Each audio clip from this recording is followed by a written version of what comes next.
Olá pessoal, continuando nossos vídeos de formação humana, hoje vamos falar o que é filosofia. No nosso último vídeo falamos da importância da formação humana, como ela abre o caminho para nos tornarmos seres humanos completos, seres humanos em plenitude. Se isso não ficou muito claro, ou para quem não assistiu, volta lá e dá uma olhadinha no vídeo. A formação humana, ela nos leva a buscar, em última análise, o porquê de nossas ações, de nossas decisões. E também fundamenta o que é o ser humano, fundamentando a sua dignidade. Mas, para chegarmos a essas bases primeiras, essas bases profundas, e chegar ao que é a natureza humana, eu preciso de algo que me auxilie nessa busca. Algo que compete a todos os seres humanos. Esse algo é me dado pela filosofia. E ficaram algumas perguntas do vídeo anterior, O que é filosofia? Quais são os seus princípios? O seu método de trabalho? Mas principalmente, o que passa na cabeça de muitas pessoas, filosofia é uma ciência? Filosofia não é algo pessoal, não é algo variável, cada um não tem a sua filosofia, como ouvimos algumas vezes, Eu tenho a minha filosofia de vida. O que é a filosofia? Bom, primeiro nós temos que derrubar alguns preconceitos. Preconceitos esses causados principalmente pelas correntes filosóficas dos últimos séculos.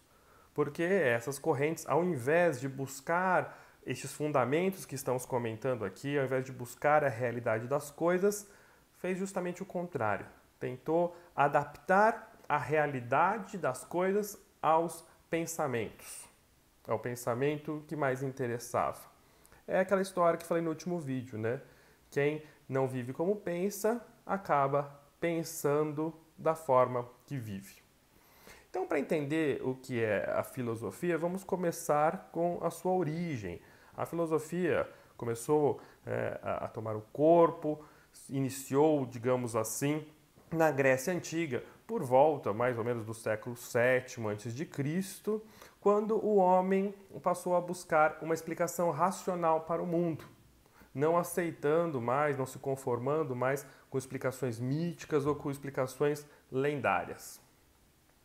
Conta-se que chegaram para um grande homem, todos já ouviram falar dele, o famoso Pitágoras. Pitágoras e o seu teorema de Pitágoras dos triângulos retângulos. Perguntaram para Pitágoras: Pitágoras, você é sábio? E Pitágoras sabiamente respondeu: Venime sophos, ime filosofia.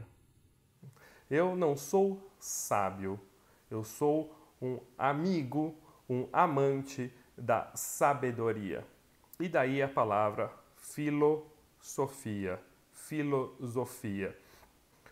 O que Pitágoras quis dizer com isso?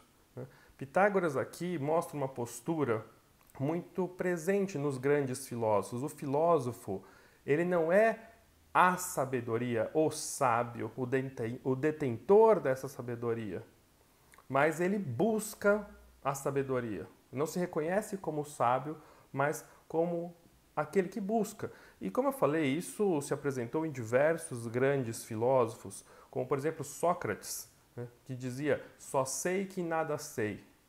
E ainda acrescentava, reconhecendo que tinha muito o que crescer em relação ao conhecimento. Ele acrescentava essa frase: só sei que nada sei, e o fato de saber isso me coloca em vantagem sobre aqueles que acham que sabem alguma coisa. Então, o fato de saber que eu tenho muito a crescer, muito que saber, muito que especular, isso me coloca na frente de pessoas que acham que já se conformam com o seu conhecimento. Também Sócrates dizia: conhece-te a ti mesmo, buscando qual é a sua natureza, quem é você, o que é o ser humano. É esse caminho que nós estamos trilhando agora. Conta-se também que Diógenes andava entre as pessoas mesmo durante o dia, segurando uma lanterna na mão e dizendo: procuro um homem. Diógenes, né, queria dizer que estava à procura de pessoas que viviam de acordo com a sua verdadeira natureza. E qual é essa natureza? Outro filósofo que vamos falar num outro vídeo mais para frente, Severino Boécio. Severino Boécio escreveu, quando estava preso, escreveu a sua obra De Consolatione Philosophiae, onde a filosofia vem consolá-lo e vem mostrar-lhe quais são os verdadeiros valores.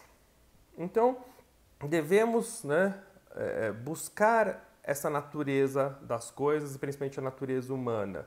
E a busca dessa realidade, né, é dada pela filosofia. A busca de uma realidade profunda e universal.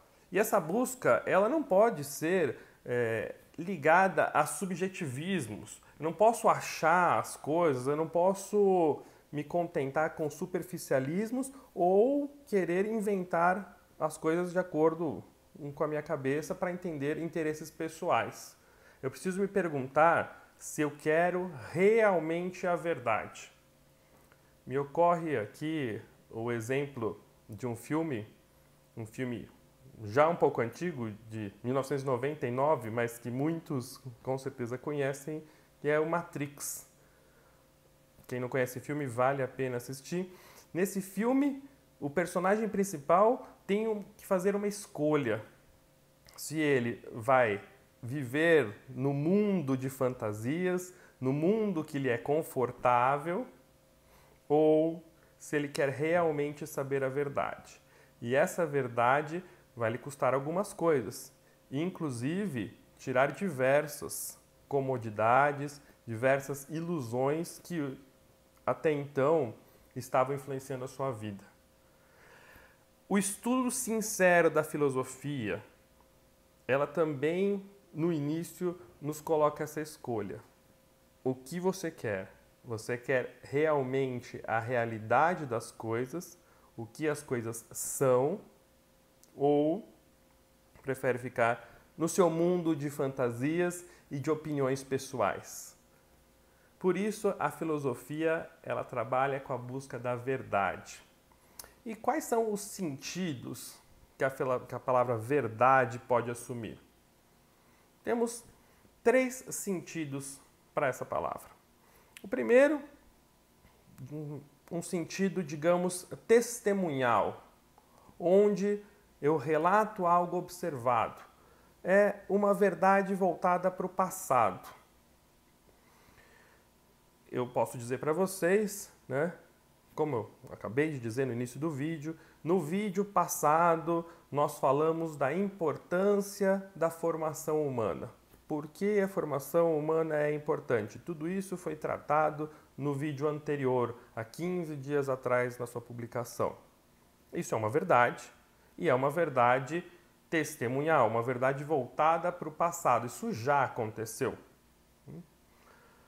Posso também ter o sentido de verdade no sentido profético. Profético no sentido de estar voltado para o futuro. É uma promessa que se faz ou algo que eu conto que irá acontecer. Então, eu já falei para vocês, volto a falar novamente, a cada 15 dias iremos publicar aqui um vídeo de formação humana, onde faremos um programa de crescimento em relação ao tema. Então, temos o vídeo hoje, daqui 15 dias no canal, um próximo vídeo. Eu estou contando algo que vai acontecer daqui 15 dias. Isso é uma verdade futura, uma verdade profética. Percebam que nesses 2 sentidos de verdade, a testemunhal e a profética, elas estão ligadas ao tempo. Em uma eu contei algo que já aconteceu. Em outra, eu conto algo que vai acontecer. E além de ser uma verdade, esses 2 sentidos de verdade, além deles estarem ligados ao tempo, passado ou futuro, a credibilidade dela está ligada a quem lhe transmite. Tanto no caso da verdade testemunhal quanto a profética. Se eu disse para vocês que eu falei a importância da formação humana no vídeo anterior, e por acaso você não viu o vídeo anterior, volta lá no vídeo anterior e não falo nada disso, mas aqui ele não fala nada de formação humana, é um outro vídeo, ele falou que tinha dito, mas não disse, eu já começo a perder credibilidade. Então, não foi isso que eu relatei aqui. E o mesmo vale para a verdade, né, profética.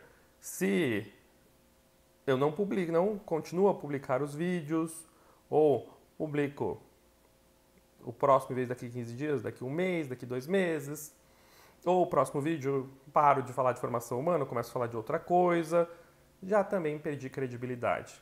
E se eu já não tinha credibilidade numa verdade testemunhal sobre algo que aconteceu, possivelmente você não vai acreditar quando eu contar algo que vai acontecer, algo que eu prometer.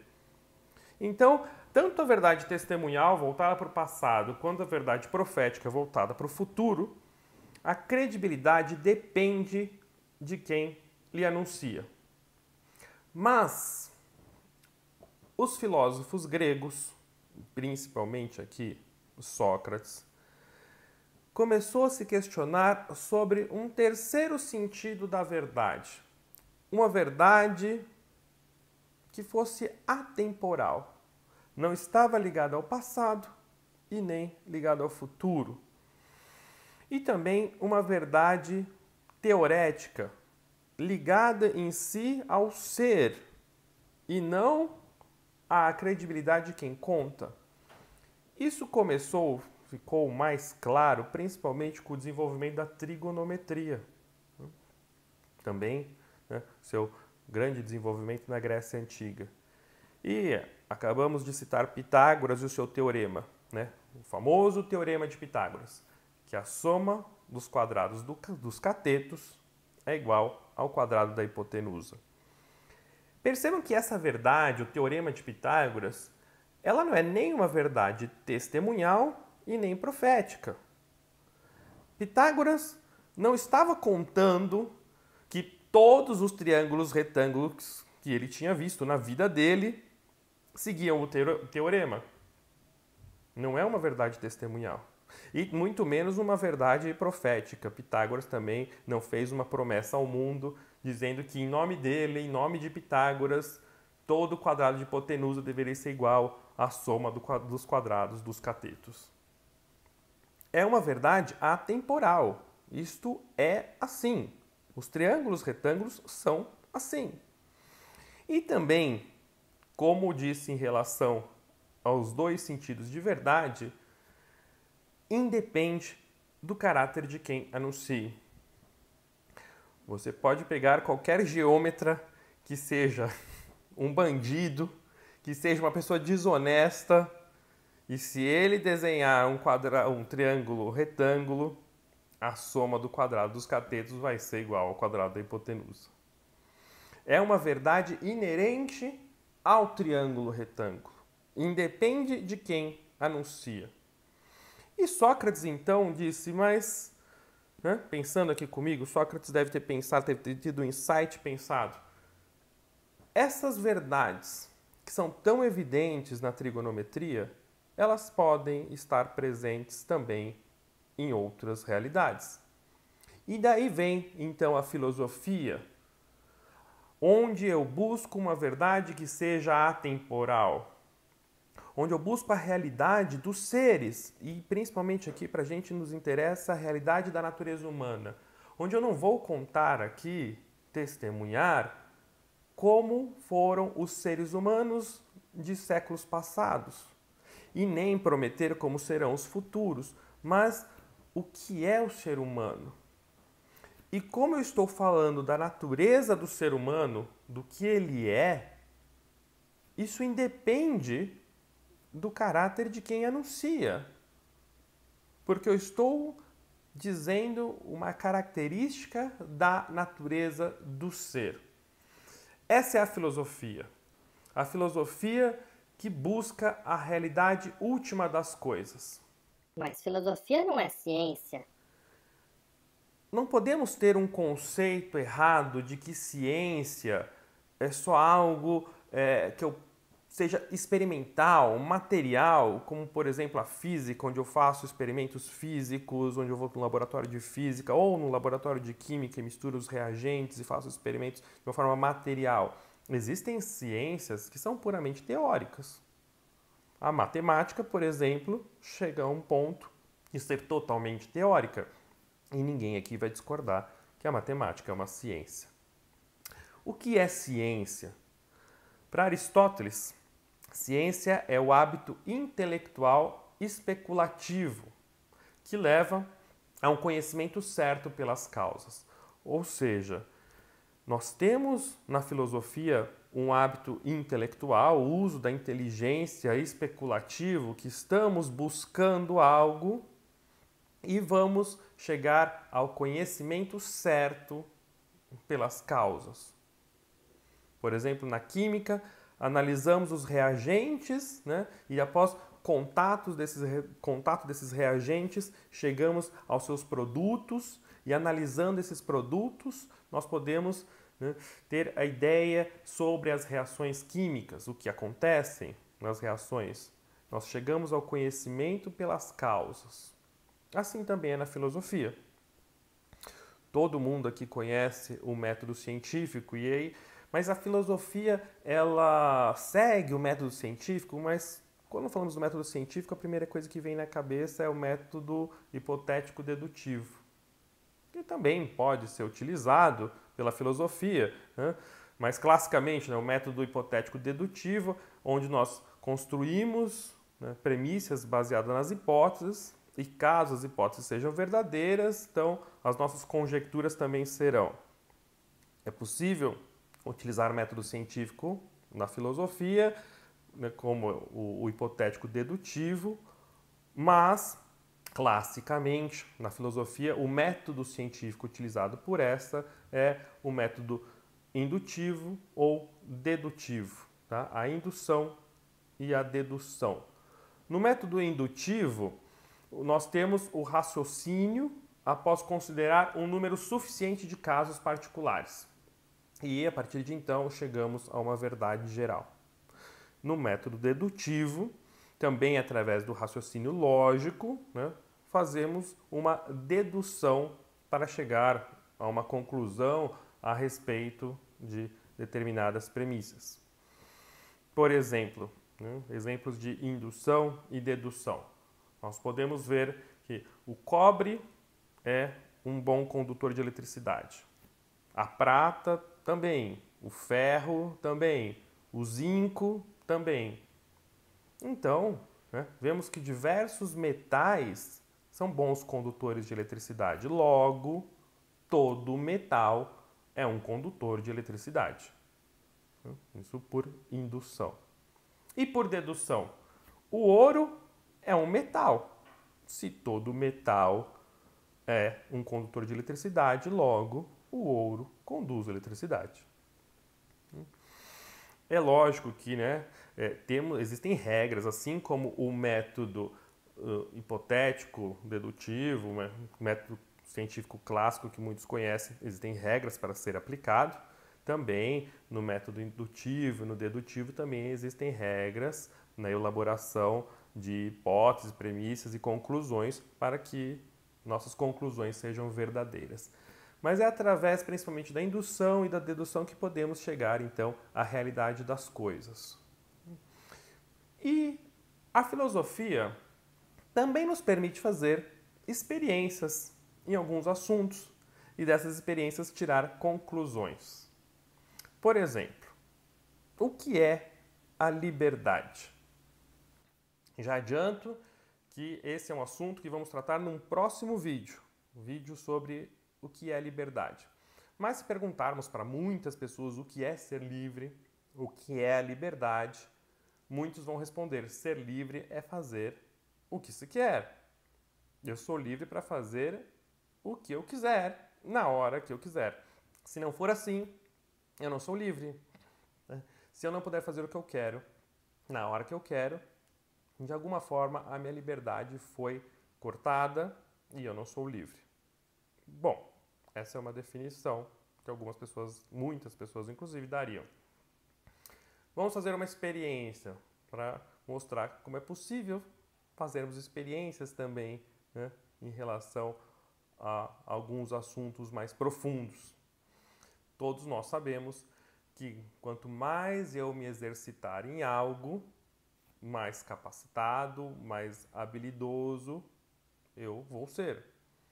Seja isso no exercício físico, então muitas pessoas, após meses de academia, né, alguns anos, né, estão aptos a fazerem esforços maiores, né, aguentarem uma carga de peso maior, ou chegam realmente a modificarem o corpo porque houve um treinamento físico.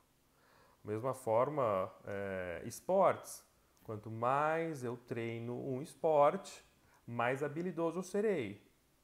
Melhor eu estarei nesse esporte. Também em relação a atividades intelectuais. Quanto mais eu treino, quanto mais eu treinar para uma prova, melhor vão ser os meus resultados. Quanto mais eu me exercitar em contas, melhor eu serei em matemática. Isso é treino. O treino capacita a pessoa, desenvolve suas habilidades. Quanto mais eu exercer aquela atividade, mais eu serei capacitado e habilitado nela. Muito bem. Falamos que liberdade seria poder fazer o que se quer. Então, façamos a seguinte experiência. Vamos exercitar a liberdade. De manhã, toca o seu despertador e você livremente decide não levantar, porque você é livre. Mesmo com uma série de responsabilidades para serem feitas, você diz: hoje eu não vou me levantar e vou ficar aqui deitado na minha cama porque eu sou livre. É o exercício da sua liberdade. Ou você, quando precisa fazer alguma atividade, entregar alguma coisa para alguém, né, algum trabalho, algum relatório, você livremente decide não cumprir o prazo. Porque eu sou livre, então não cumprirei esse prazo. Não vou entregar no prazo, vou entregar atrasado e depois eu me explico para a pessoa. Você é livre, então decide a beber com frequência. Começo a beber uso de bebidas alcoólicas todos os dias, em vários horários, porque eu sou livre e eu posso beber a hora que eu quiser, o dia que eu quiser. Assim como eu também sou livre e posso utilizar drogas ilícitas. Eu sou livre e tenho o direito de escolher. Bom, eu estou exercitando a minha liberdade, considerando que liberdade é fazer o que eu quero na hora que eu quero. Se eu estou exercitando, eu deveria me tornar mais capaz. Quanto mais eu exercito a minha liberdade, mais livre eu serei. E qual é o resultado dessa nossa experiência? Você passa a não acordar quando deveria acordar. Cada vez se torna mais difícil levantar no horário. Você passa a não cumprir os seus prazos. E quando você quer cumprir um prazo, é cada vez mais difícil. Não preciso nem falar do vício, do alcoolismo e de outras drogas. Então percebam que essa pessoa não se tornou mais livre. Muito pelo contrário. Ou seja, talvez a liberdade não seja fazer tudo que eu quero na hora que eu quero. Talvez a liberdade seja uma outra coisa. Bom, o que é a liberdade? Deixamos para um próximo vídeo. Mas eu queria mostrar como é possível também realizarmos experiências e a filosofia vai nos mostrar, né, quais são as conclusões, aonde podemos chegar. Bom, em relação à filosofia, eu gostaria de derrubar algumas crenças falsas e principalmente alguns preconceitos. Primeiro, que filosofia é uma questão de opinião. Isso é um relativismo. E muitas pessoas pensam que a filosofia é relativa, né? Aliás, existem correntes filosóficas afirmando isso. Já vamos falar dessas correntes mais para frente. Mas a ciência não é uma questão de opinião. Eu não posso dar a minha opinião em relação a uma ciência. Nossa, eu gostaria tanto que a lei da gravidade não fosse, né, dessa forma, mas a lei da gravidade está aí, você querendo ou não. Você não pode modificar os resultados para chegar aonde você quer. Isso em qualquer ciência. Não seria diferente na filosofia. Não podemos, né, como disse Joseph Stalin, nós temos condições de determinar a verdade. Esse é um pensamento deturpado, porque se eu determino a verdade do jeito que eu quero, obviamente eu não estou chegando à realidade das coisas. Um outro preconceito seria de que a filosofia é uma perda de tempo, porque só fica em pensamentos vagos, pensamentos sutis, né? Levando então a algo inútil, levando a uma perda de tempo. Por que eu vou ficar aqui filosofando? É o que muitas pessoas falam. Ah, para de perder tempo, para de ficar filosofando e vamos fazer alguma coisa que importa. Bom, respondo, né, citando aqui Henry Thoreau, foi um poeta estadunidense, historiador e também filósofo, né, que dizia: ser filósofo não é meramente ter pensamentos sutis, nem mesmo fundar uma escola. É resolver alguns dos problemas da vida, não na teoria, mas na prática. Ou seja, ser filósofo não é ficar perdendo tempo, ficar em pensamentos vagos, inúteis. E nem ser filósofo é ser um professor de universidade que ensina as correntes filosóficas, os grandes filósofos. Não. Ser filósofo é resolver os problemas do dia a dia. Resolver na prática como isso vai impactar a minha vida. De novo, é isso que estamos nos propondo aqui com essa série de vídeos. Uma outra, né, crença seria: filosofia e religião são a mesma coisa. Isso também não é verdade. Primeiro que a religião em si não é uma ciência.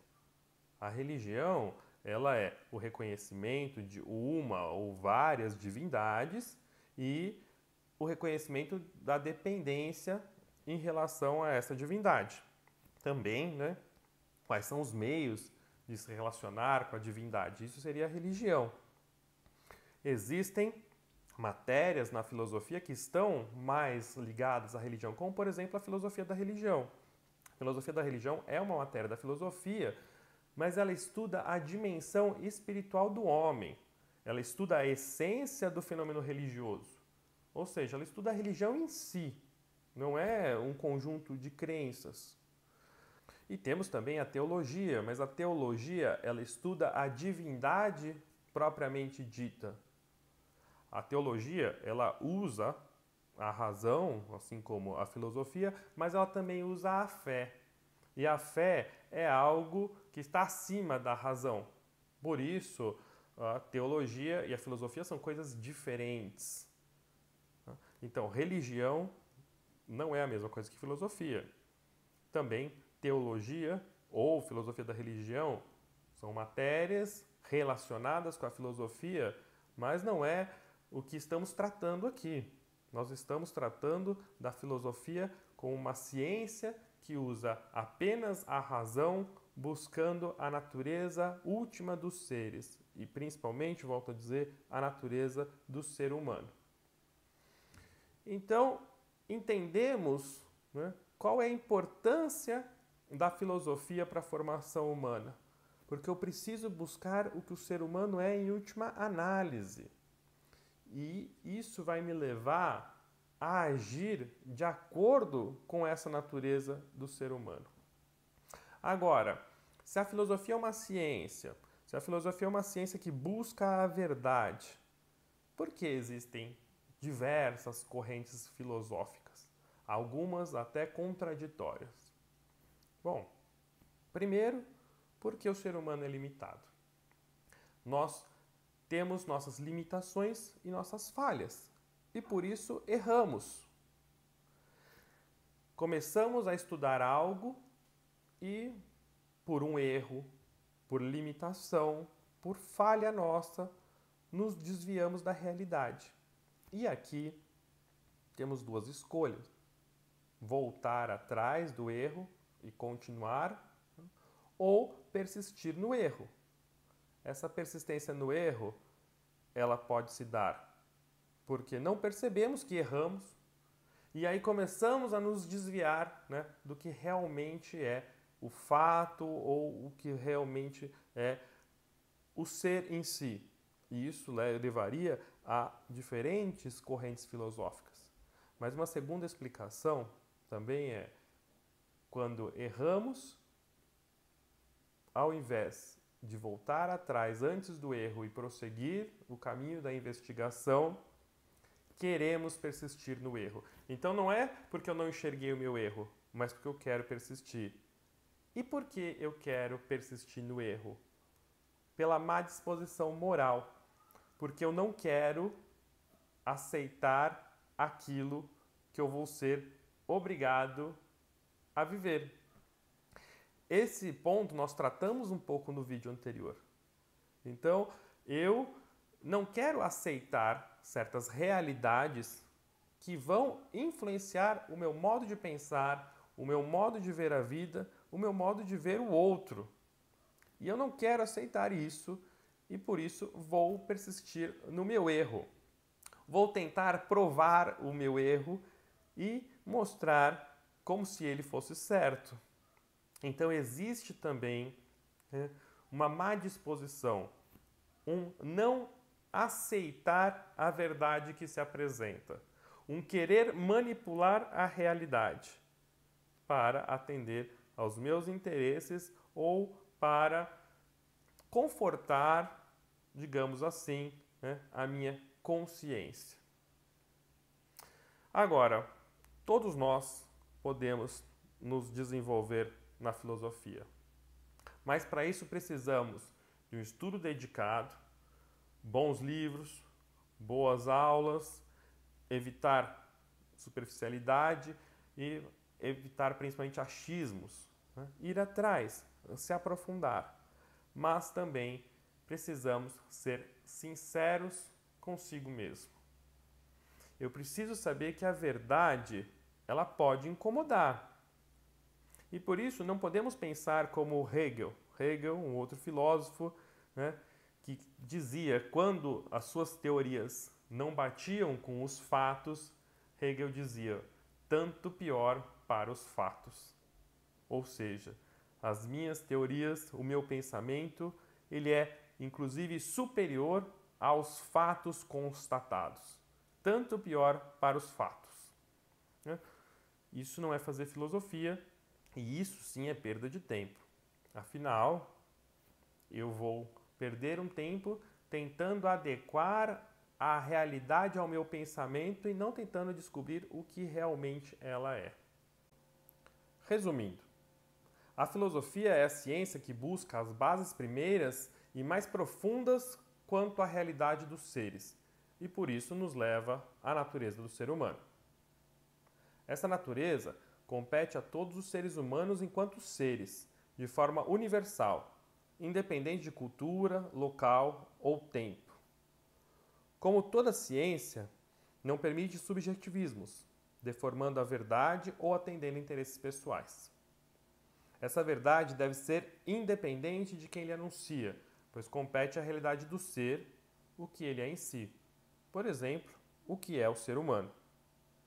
A verdade só será encontrada com estudo dedicado, evitando-se os erros e principalmente sendo sinceros, sabendo que muitas vezes ela incomodará, inclusive, a mim. Mas o que é a verdade? Esse é o assunto do nosso próximo vídeo. Por enquanto, devemos pensar: vejo a filosofia sendo uma ciência que pode me levar ao crescimento como ser humano, desde que eu esteja disposto a isto? Até o próximo vídeo, pessoal!